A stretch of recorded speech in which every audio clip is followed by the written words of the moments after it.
কি আর বলবো, যেই লাউ সেই কদু, আদালতে সেই ইনু।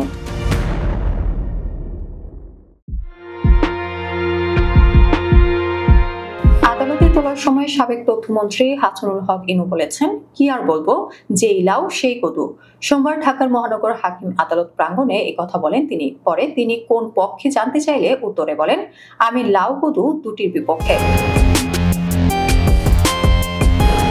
এদিন সকাল 10:55 ইনু সহ 3 জনকে আদালতে তোলা হয়। কাঠগড়ায় ওঠানোর পর ইনু ও রাশিদ খান মেনন তাদের আইনজীবীর সঙ্গে কথাবার্তা বলেন। তবে যাত্রাবাড়ী থানার সাবেক ওসি আবুল হাসান একপাশে চুপ করে দাঁড়িয়েছিলেন। পরে 11:10 বিচারক এজলাসে ওঠেন। প্রথমেই আবুল হাসানকে গ্রেফতার দেখানোর শুনানি হয়। পরে মিরপুর থানার আনোয়ার হোসেন পাটোয়ারি হত্যা মামলায় ইনু ও মেননের রিমান্ড শুনানি শুরু হয়। তখন কাঠগড়ায় দুজন পাশে দাঁড়িয়েছিলেন তারা। কিছুক্ষণ পর ইনু মেননের কাছে এগিয়ে যান। ইনুর কথা শুনে হাসতে থাকেন মেনন। শুনানি শেষে আদালত তাদের এই মামলায় 3 দিনের রিমান্ড মঞ্জুর করেন। তারপর পুলিশ প্রহরায় আদালত থেকে নিচে নামানো হয়।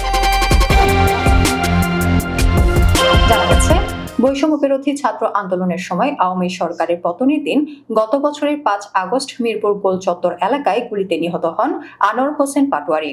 এ ঘটনায় গত 6 নভেম্বর তার বাবা আলামিন পাটোয়ারি মিরপুর মডেল থানায় হত্যা মামলা করেন। এতে শেখ হাসিনা সহ 150 জনকে এজাহার নামিয়েও আসামি করা হয়েছে। উল্লেখ্য, জাতীয় সমাজতান্ত্রিক দলের সভাপতি হাসানুল হক ইনুকে গ্রেফতার করেছে পুলিশ। সোমবার বিকেলে রাজধানীর উত্তরা এলাকা থেকে তাকে গ্রেফতার করা হয়েছে বলে পুলিশ জানিয়েছে। ঢাকা মহানগর পুলিশের গণমাধ্যম ও জনসংযোগ বিভাগের উপকমিশনার ফারুক হোসেন গণমাধ্যমকে বলেন, নিউ মার্কেট থানায় দায়ের করা একটি হত্যা মামলায় তাকে গ্রেফতার করা হয়েছে। আওয়ামী লীগের নেতৃত্বাধীন 14 দলীয় জোটের অন্যতম শরিক দল জাসদ। জাসদ সভাপতি হাসানুল হক ইনু বিগত আওয়ামী লীগ সরকারের তথ্যমন্ত্রীর দায়িত্ব পালন করেন। সর্বশেষ দ্বাদশ সংসদ নির্বাচনে 14 দলীয় জোটের প্রার্থী হিসেবে কুষ্টিয়ার একটি আসন থেকে প্রতিদ্বন্দ্বিতা করে আওয়ামী লীগের বিদ্রোহী প্রার্থীর কাছে হেরে গিয়েছিলেন তিনি। প্রসঙ্গত, মোহাম্মদপুর থানা ও নিউ মার্কেট থানার মামলার পাশাপাশি বিএনপির প্রতিষ্ঠাতা জিয়াউর রহমানকে নিয়ে আপত্তিকর মন্তব্যের অভিযোগেও ইনুর বিরুদ্ধে ঢাকার আদালতে আরেকটি মামলা করা হয়েছে। গণ আন্দোলনে সরকার পতন ও অন্তর্বর্তী সরকারের দায়িত্ব গ্রহণের পর গত 26 আগস্ট তিনি গ্রেফতার হন। হাসানুল হক ইনু 2014 থেকে 2019 মেয়াদে আওয়ামী লীগ নেতৃত্বাধীন সরকারের তথ্যমন্ত্রীর দায়িত্ব পালন করেন। সর্বশেষ দ্বাদশ সংসদ নির্বাচনে দলটির প্রতীক নৌকা নিয়ে নির্বাচন করেও তিনি হেরে যান।